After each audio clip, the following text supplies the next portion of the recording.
அஸ்ஸலாமு அலைக்கும். ஜாலூத் நிழலில் போர்க்களம் நடுங்கியது. எல்லோராலும் பயப்படப்பட்ட வல்லவனாக இருந்தான் அவன். ஆனால் நடுங்கும் இதயங்களின் நடுவில் தாவூத் அலைஹிஸ்ஸலாம் நின்றார்கள். கையில் வாள் அல்ல, ஒரு எளிய கல்லேறி மட்டும்தான் இருந்தது. ஆனால் இதயம் தவக்குல் மற்றும் அல்லாவின் முழு நம்பிக்கையால் நிரம்பி இருந்தது. அவர்கள் மெதுவாக பிஸ்மில்லா என்று சொன்னார்கள்.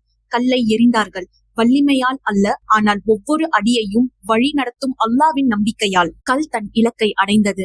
ஜாலூத் தரையில் விழுந்தான். போர்க்களம் அமைதியால் சூழப்பட்டது. அந்த வெற்றி வலிமையால் அல்ல, நம்பிக்கையின் தூய்மையால் வந்தது. இந்த நாளில் அல்லாஹ் மனிதர்களுக்கு காட்டினான், நம்பிக்கை வலிமையை விட பெரிது. அவனை நம்பும் ஒருவரும் ஒருபோதும் தனியாக விட்டுவிட மாட்டான். தாவூத் அலைஹிஸ்ஸலாம் அவர்களின் தைரியம் குறித்து செய்தி பரவியது. அது ஓர் போர்க்கதை அல்ல, அல்லாவின் அருளின் நினைவூட்டல். தாலூத் அலைஹிஸ்ஸலாம் தமது வாக்குறுதியை நிறைவேற்றினார்கள். தம் மகளின் கையை தாவூத் அலைஹிஸ்ஸலாம் அவர்களுக்கு வழங்கி தைரியத்தையும் மரியாதையையும் ஒன்றிணைத்தார்கள். அவர்களின் திருமணம் நம்பிக்கை, மரியாதை மற்றும் அல்லாவின் அருளின் அடிப்படையில் உருவான பிணைப்பாகியது. இது உலகின் ஆசையால் அல்ல, மனதின் நேர்மையால் கிடைத்த வெகுமதி. தாவூத் அலைஹிஸ்ஸலாம் இனி ஒரு போர் வீரர் மட்டுமல்ல, தலைமை, நியாயம் மற்றும் நபிமார்களின் மரபாக அல்லாஹ்வால் தேர்ந்தெடுக்கப்பட்டார்கள். ஒரு எளிய மேய்ப்பவரிலிருந்து நம்பிக்கையின் வீரனாக உயர்ந்த தாவூத் அலைஹிஸ்ஸலாம் அவர்களின் கதை நமக்கு நினைவூட்டுகிறது.